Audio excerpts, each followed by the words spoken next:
Down, it is the Unfiltered band. Means yes, another episode of Unfiltered coming your way right here, right now. This officially go down as episode number 185.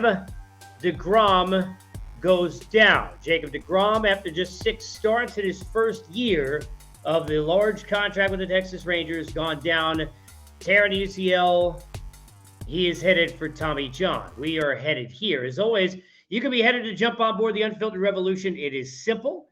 Get on board on Twitter at Casey Stern, Apple, Spotify, everywhere you get your podcasts. You also can join me on the YouTube channel and search Unfiltered with Casey Stern as well and get all the guests, the interviews, and all sorts of things through the first 184 episodes plus.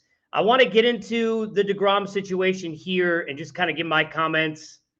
So be probably kind of brief, but I wanted to at least put something out on it. You, of course, can jump in the comments and let me know your thoughts, whether you're a Met fan, a Ranger fan, a baseball fan. Obviously, a lot of emotions. People get very emotional when it comes down to contracts and somebody who left, somebody who they thought deserted them, somebody who they thought spurned them, somebody who wasn't loyal, or somebody who got too much money spent on them or not enough, vice versa, whatever the case is. And hindsight 2020, perception reality, we always think, though, after the deal and get into a situation of, well, now based on what happened, will determine exactly whether or not the decisions that were made were correct. Now those decisions will seemingly be correct for the Mets, not so for the Rangers. Still a long deal. Obviously, nobody knew what this was going to happen, but that is where we're going to be for now. I want to get into some of those comments. But as always, let's get this out of the way because it is important. We, as always, presented by our good friends at BetOnline. BetOnline, your number one source for all your championship finals info, stats, news, and scores. Get the latest odds and lines on the latest matchup reports for this year's NBA and Stanley Cup final. BetOnline, your sports intel headquarters this season. They've got you covered. All the insider sports wagering needs, basketball, hockey, MLB, UFC, boxing. It's the fastest and easiest way to get your betting info, including all the live betting options and your favorite casino and card games, all available right now to play right from your home. So get into the action today. Head over to the website, use your mobile device to join, and be sure to use your promo code BELIEVE, that's BLEAV, to get your 50% bonus on your first deposit. It's BetOnline where the game starts, and we get started here. And my voice is still a little wonky, so please forgive me for being a little scratchy and having some water along the way, but I wanted to jump in on this, so here we go. If you are sitting there, a rational human being who is a baseball fan, whether you're a Met fan, and you all know that I am, whether you're being unbiased, as I'm trying to, whether you're a Ranger fan, have the bias that way, or anywhere in between. If you are at first shot anything but gutted for Jacob deGROM and for the game, even if you're not for the Texas Rangers, which their fans will be, but maybe others will not, because they spent the money. They knew what they were doing. We all knew that Jake obviously was going to have issues staying healthy, albeit we didn't know 6 starts in, albeit we didn't know Tommy John, seemingly inflammation of one thing or another always with Jake, and it's always been a process of trying to, if you will, keep him in bubble wrap so he can stay on the mound. But how are you not gutted for this dude? You could say a lot of things about Jacob deGROM. And a lot are said, it's like I've always said when we argue about the Hall of Fame, for example, in general. Over the last 2 decades I'm doing this, I've always said the same thing. This is where we then get into almost like some kind of an arbitration hearing with individuals where if you don't think they belong in the Hall of Fame, you then have to go overboard and almost tell you all the things that are wrong with them, like a team would do to a player in an arbitration hearing trying to save money. So if you don't think Don Mattingly, I'm just throwing out names. If you don't think Don Mattingly, if you don't think Dale Murphy, you don't think Keith Hernandez, or you don't think whomever the guy may be for you doesn't belong in the Hall of Fame, then it's got to be all these things. And sometimes it's thrown on us because, albeit Harold Baines does not belong, should not be in the Baseball Hall of Fame in Cooperstown, but Harold Baines, terrific player, asset to teams, dude in the clubhouse, representative of the game, all those things. But you got to then kind of crap on him when it comes in through the committee, LaRussa and company, the way that it did. Well, that is the way we look at Jacob deGROM's career. because things are said like I have said, and I've heard it. So let me tell you and go back to something I have said over the years. Jacob deGROM is not in totality the best pitcher I've ever seen. But Jacob deGROM at his height was as dominant as any pitcher I've ever seen, except for my lifetime, my own eyes, and I happen to be in that city watching it in college at the time. Pedro Martinez in back-to-back years in 99 and 2000, which in my opinion, just my own take, are the best back-to-back seasons ever pitched in this great sport. That includes 1984, Dwight Gooden, and all the different things that you want to talk about that have been in at least my lifetime, mid-40s. And then you go back and you think about Bob Gibson at the height and Sandy Koufax, and then people argue, well, how could you say that about this dude because he's never on the mound? And I'm not saying again in totality, but I am telling you the repertoire, the things he was able to do, the dominance he was putting forth, it is very rarefied air. Even Clayton Kershaw, who to me is a gem beyond gems as a human, as a pitcher, and a first ballot Hall of Famer, and maybe has a better set, if you will, right, of numbers and all the and all of those things, and consistency, whatever you want to put in there, and has some height of the height too. I don't know, even when he was first starting to use and dominate with that slider, in addition to the curve and everything else he was doing, that I was ever sitting there saying, the way with my mouth dropped, I was saying, watching Jacob deGROM, that I'd never seen anything like this before, sans Pedro late 90s. Does that mean Jacob deGrom's a better pitcher than Greg Maddux? No, doesn't mean that, but that's what you'll hear. Or from Randy Johnson fans, and then it becomes, again, that arbitration hearing that I'm wrong. Now, you'll have people say Jacob deGROM for the 10 years he's put up, and you could go look against the Gibsons, the Koufaxes, and this run that he's had, that it's enough for the Hall of Fame. And other people are going to sit there and they're going to look at the totality of numbers and tell you he's nowhere even close, and you're a moron if you're thinking that. And that's part of the great game of baseball, is that unlike other sports, which is why these numbers are so paramount, it is such an exploitation of our love for the sport that we get so invested with the opinionating, the opining, and the digging in and the dissecting of numbers to say this guy is there and that guy belongs there and this guy's in this category, that guy's in that tier, he's not on his level, he's not in his league, so on and so forth. But one thing that has never been said about Jacob deGROM, and if it has, you'd be wrong, and I covered him, no one should have ever said that Jake was not, forget about just an unbelievable pitcher when he's healthy. I think we know that. Whatever you want to do to kind of, put it in a sectional what that means for you. But this guy is an ultimate competitor.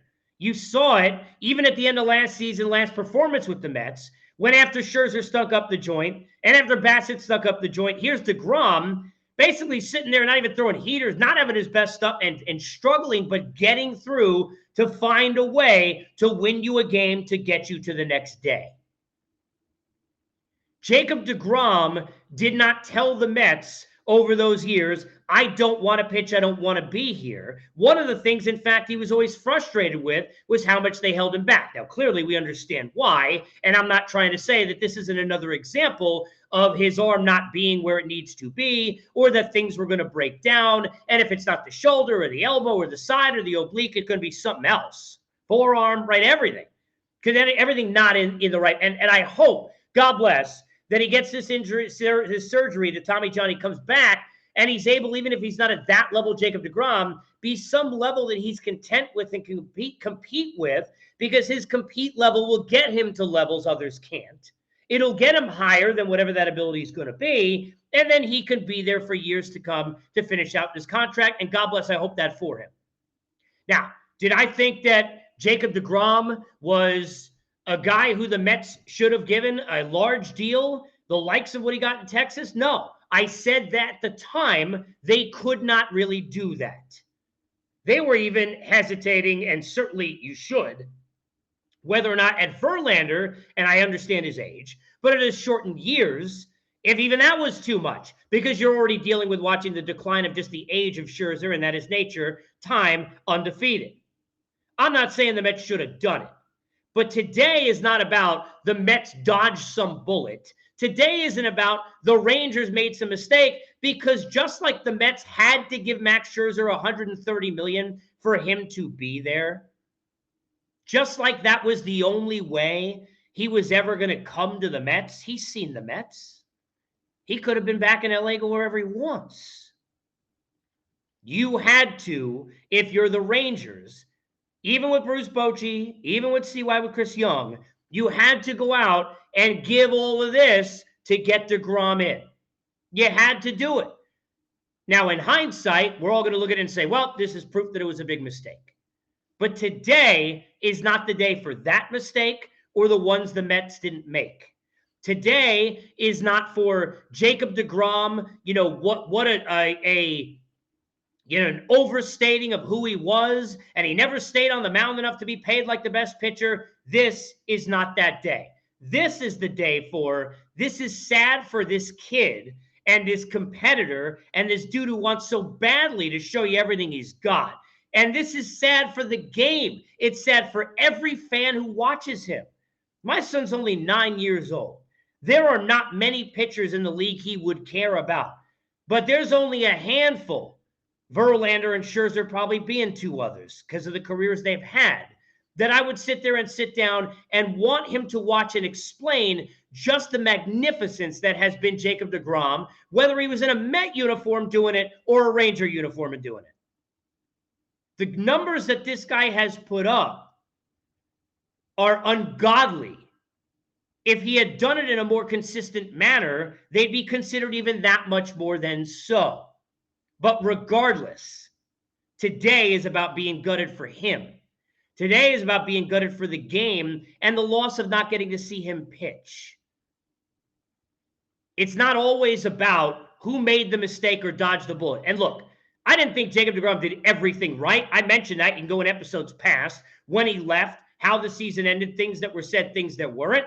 But I said at the time that I had no ill feelings and no Met fan should. Nobody should. First of all, a guy can do whatever he wants. I don't care if it's going way back when Machine NBA. Kevin Durant wants to go to Golden State, and I was covering that, and I didn't get that either. Because, sorry, for even money, I'm living in back by the Bay and not in Oklahoma City to go play with Steph Curry. That's an added bonus. Sorry.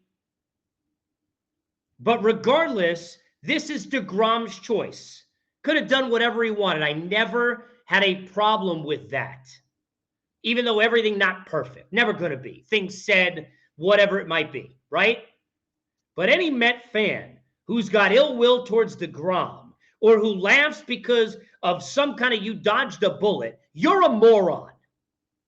Because guess what? If you live the life I've lived in my mid-40s, there are not many Met players, okay? Very few, who have given you the moments that dude gave you in that jersey in your stadium with you rooting for him. There aren't many who did that. And in my lifetime, not many names. Dwight Gooden in the mid-'80s, and Straw when he came up, and Mike Piazza when he came in, and David Wright during his career, and maybe one or two others. Again, not to the late Tom Seaver or others before my time. But if you're my age, or certainly if you're younger, he in a short list. And if you don't get that, you're an idiot. So I'm gutted for Jake. I feel terrible, obviously, for Boch and for that organization because of the importance of what he is and how great a year they're having and how much more immensely so it could have been if he came back this year. I hope Jake comes back healthy from the surgery and is able to give you some semblance of giving you that compete level and that Jacob deGROM nature the rest of the way in his career and in this contract. But today ain't about money. Today ain't about mistakes and dodging bullets. Today is about, no matter what age you are, one of the most dominant pitchers you, I don't care who you are, have ever seen, and I have ever seen going down. And not being around to get to watch him every 5 days. All the best to Jake and success in his comeback. And that's what today, at least for a moment, should be about. All your moments can be spent here, unfiltered, where I like to be. Episode 185 in the books. We, as always, presented by our good friends at BetOnline.